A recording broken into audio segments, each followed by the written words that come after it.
Welcome back to our sustainable journey. This is episode, I don't know. I'm going to number these things though. So you'll see an episode number. I'll figure it out later.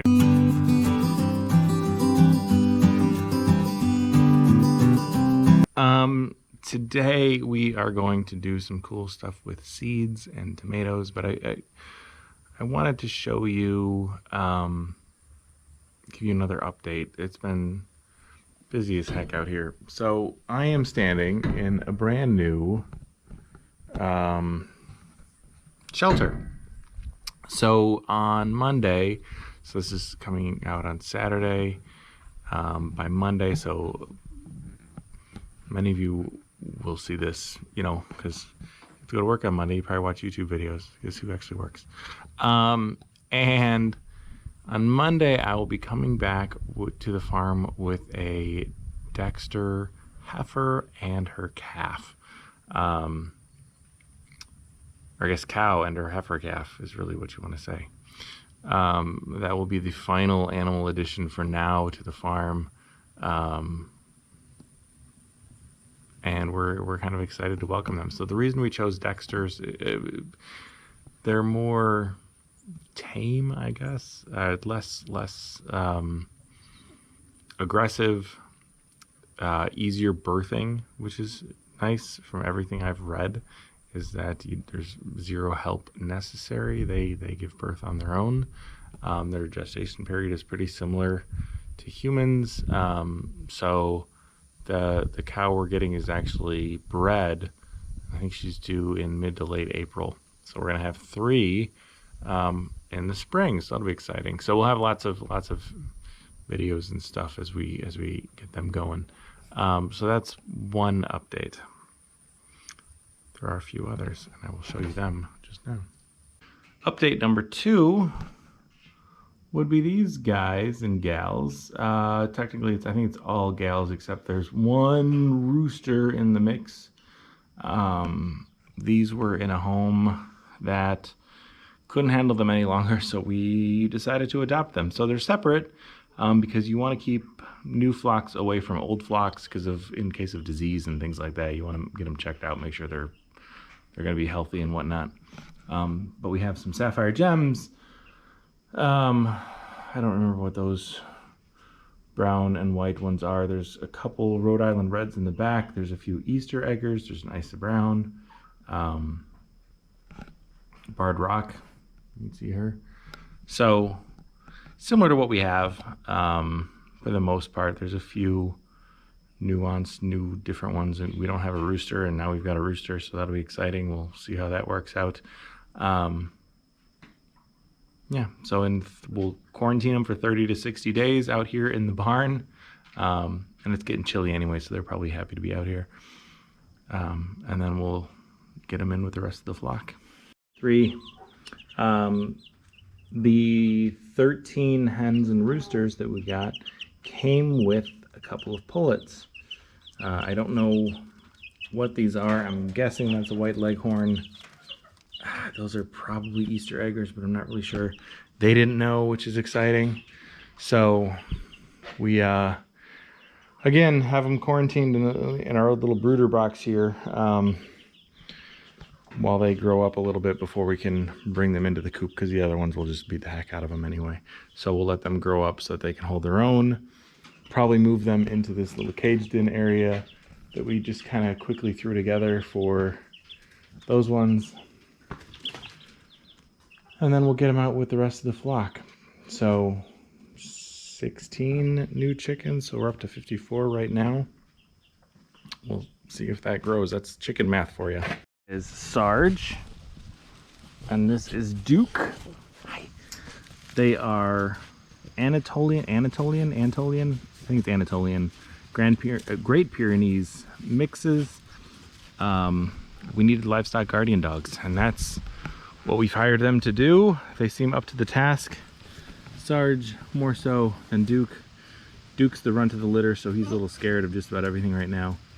But we're working on him. He's getting a lot better than he was a couple days ago. We've had them for 3 or 4 days right now.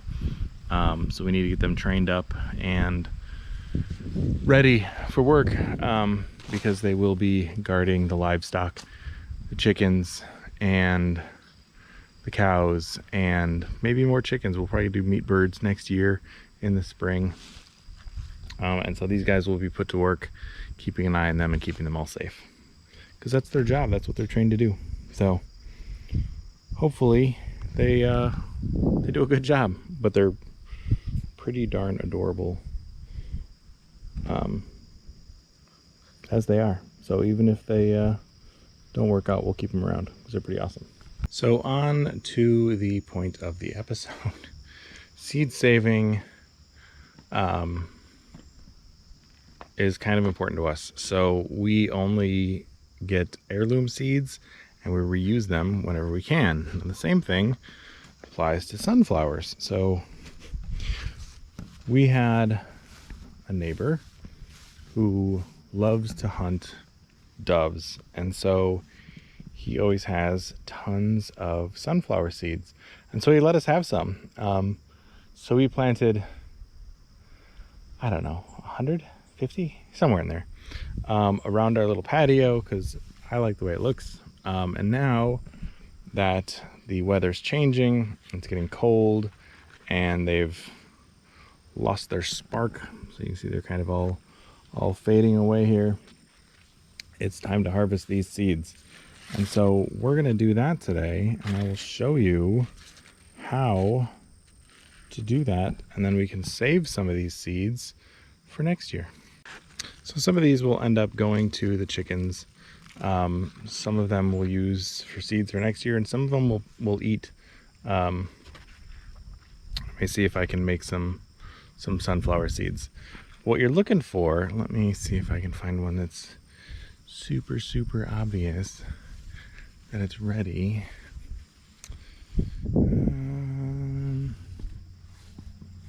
Here, I'll just use this one. This is fine. So the tops start yellowing. I don't know if you can see that with the sun here. I'll take some of these leaves off so it's a little bit more obvious. Tops are yellowing. These start dying. These all come out, these flowers, right? And then when you look at it, okay, and then these will start to feel loose, okay? The seeds themselves. So what I will do is I'm gonna cut a couple of these so you can actually see this close up. And it'll be a little bit easier to tell when they're ready to go.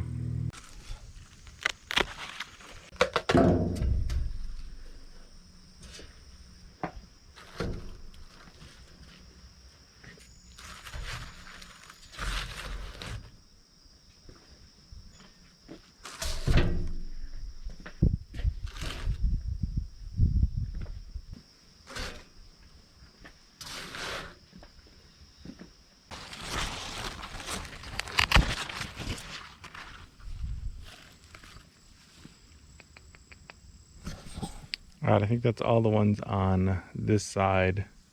Oh no, there's one right there.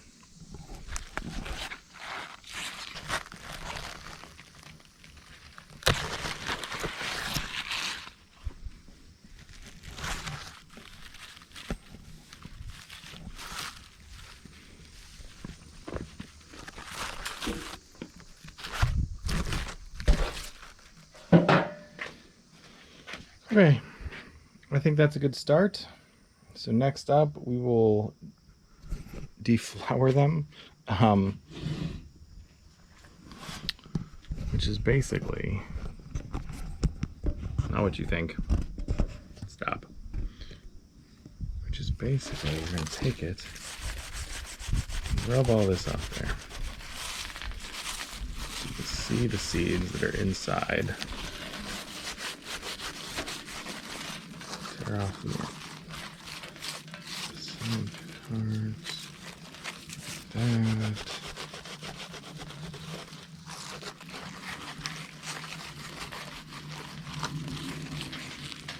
All right.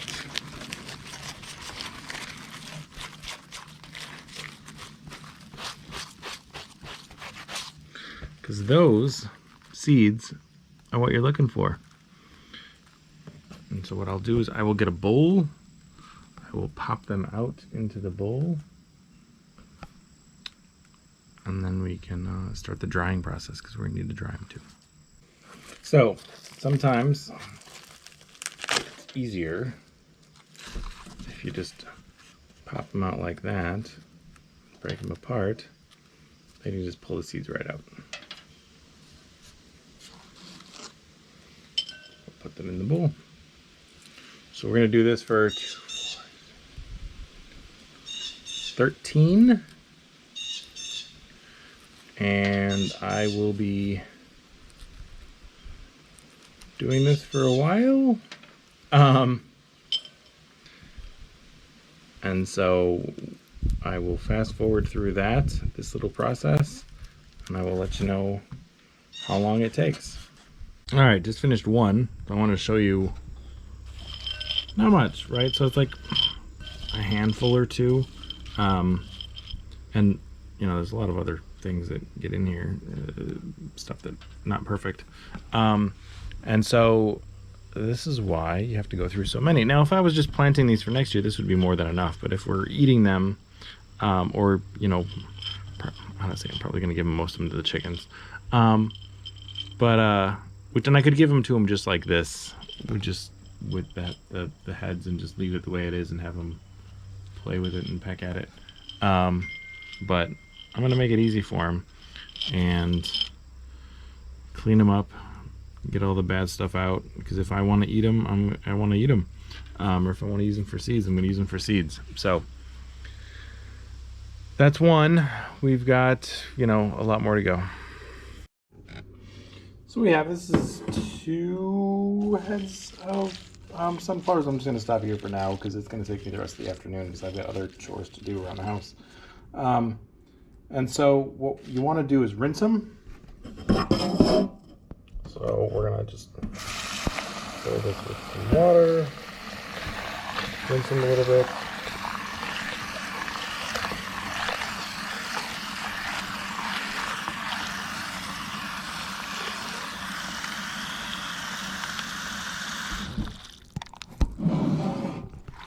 So we'll rinse it.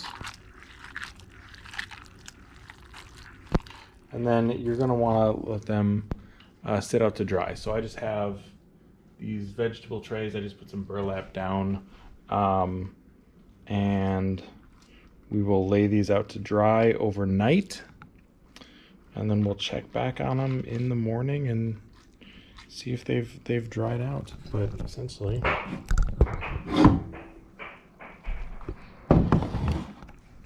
so what we're going to do, let's take them out, spread them out nice and thin.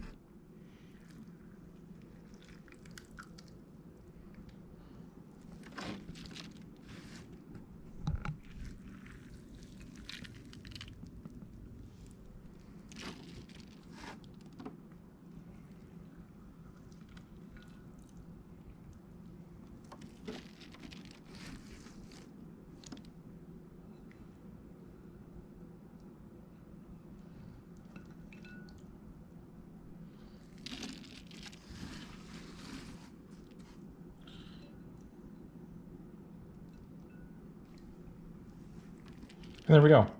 And this will be more than enough seeds for us to plant next year. So I'm going to take the rest of them and I'm going to save those and we will cook them up. So I'll probably stop this here for the sunflowers. We'll check back on them in next week's video because we have a lot more stuff to process today.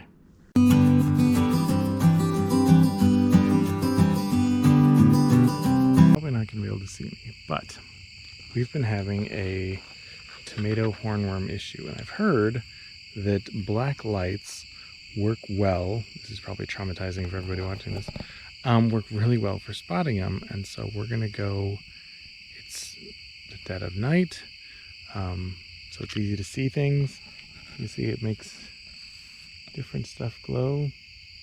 So we're gonna take a look at the garden and see if we can find any tomato hornworms. Hopefully this shows up on video. You can see how it glows green under the black light. That's pretty awesome. So now we can just pull him off there and feed him to the chickens. Tomorrow. He gets to live through the night. But tomorrow when the chickens wake up, they will have a nice treat.